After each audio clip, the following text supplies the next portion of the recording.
Hi and welcome. I'm Robert Pickering and I'm glad you found my channel. If you just kind of stumbled upon this video, I invite you to check out my trailer to see what I'm all about. But without any further ado, let's jump right in.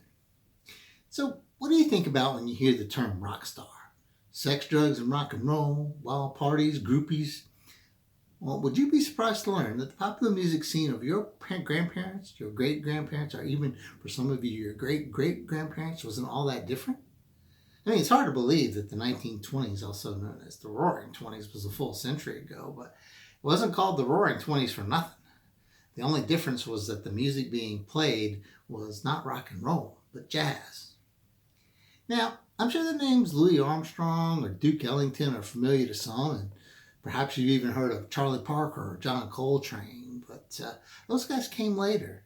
The jazz music actually came into its own in the 1920s, and the jazz scene was far broader than most people realize.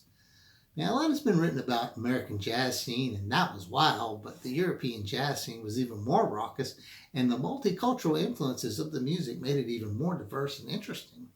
Now, you may ask how I became interested in the subject, and it's because my great uncle Ben Pickering was heavily involved in the European jazz scene in the 20s, 30s, and 40s. And when he passed away in the early 1980s, he left behind a veritable treasure trove of memorabilia.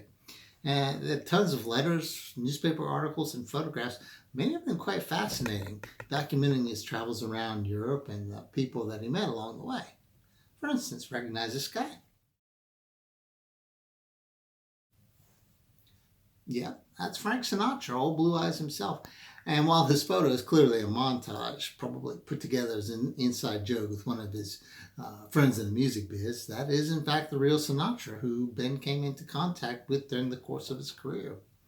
And one of the reasons I started this channel is to share some of these wonderful pieces of music history with other fans out there, and in the process maybe tell you a little bit of the story of my uncle and the legacy he left behind. Like most cultural shifts, the interest in jazz by the Europeans was sparked by an invasion of sorts. In the 1960s, America was subjected to the British invasion, where groups like the Beatles and the Rolling Stones and the Kinks introduced people to a new form of rock and roll. In the late 1910s, the introduction of jazz in Europe was due in large part to the influx of Americans that arrived to fight in World War One. Now, they brought with them the music of artists like the original Dixieland Jazz Band and Al Jolson.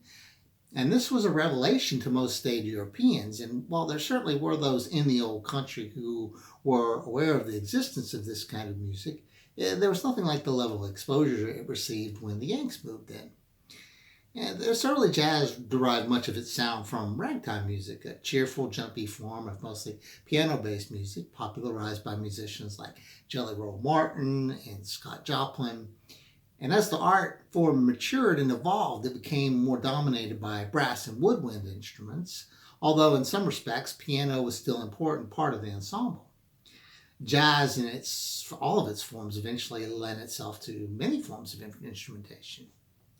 Banjo, for instance, was a popular addition to many early jazz bands.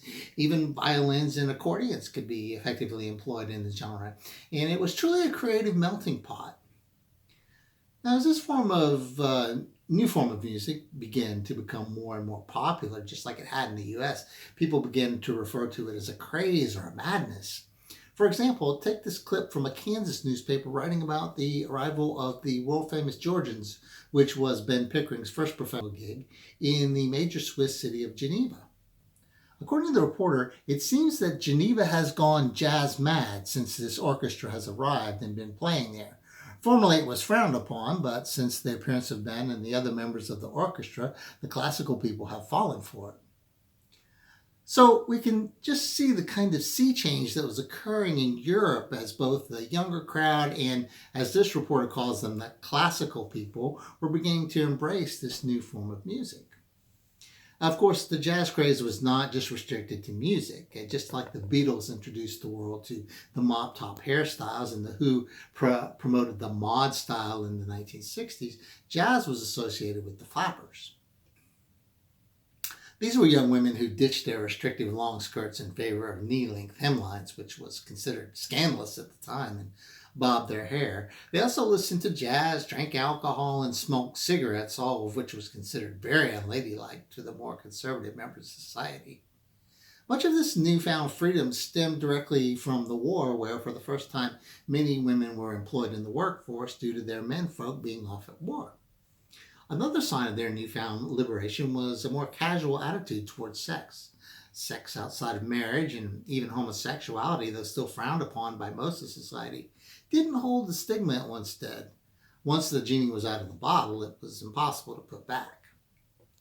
We'll look more closely at the flappers and women like Louise Brooks and Clara Bow, who were associated with the flapper culture in a later episode. But I just kind of want to set the table for the information I'll be covering in later episodes.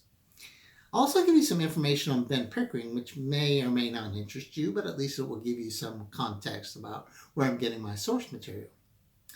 Benjamin Orlando Pickering was born to Frederick Scott and Kate Pickering of Olathe, Kansas, on August 26, 1905. His family was prominent and fairly well off, his father being a lawyer whose partner had once practiced with 16th President Abe Lincoln. Kate and Fred were strict Congregationalists, and consequently Ben and his younger brother John were raised in a household where drinking and smoking and cursing were strictly forbidden, and the children were expected to be on their best behavior. Music, however, was permitted, and a large part of their lives from a young age. Father Fred played tuba and cello and often entertained guests at their house. Now, both Ben and John were given music lessons as soon as their father thought them capable of learning, which both Pickering, with both of them picking up the trombone. Ben was more studious of the two brothers, while John was the athlete with a particular flair for tennis. And both of his sons attended the Olathe Public High School before going on to college. Now, upon graduating high school, Ben enrolled in the University of Kansas in Lawrence, Kansas, and in his first year there, he joined Chuck Stoffsal's KU Jayhawkers, which was a small jazz orchestra made up of fellow KU students. And then in the spring of 1926, the band accompanied students from several universities on a tour of Europe under the auspices of an organization called the Arts and Crafts Guild Travel Bureau.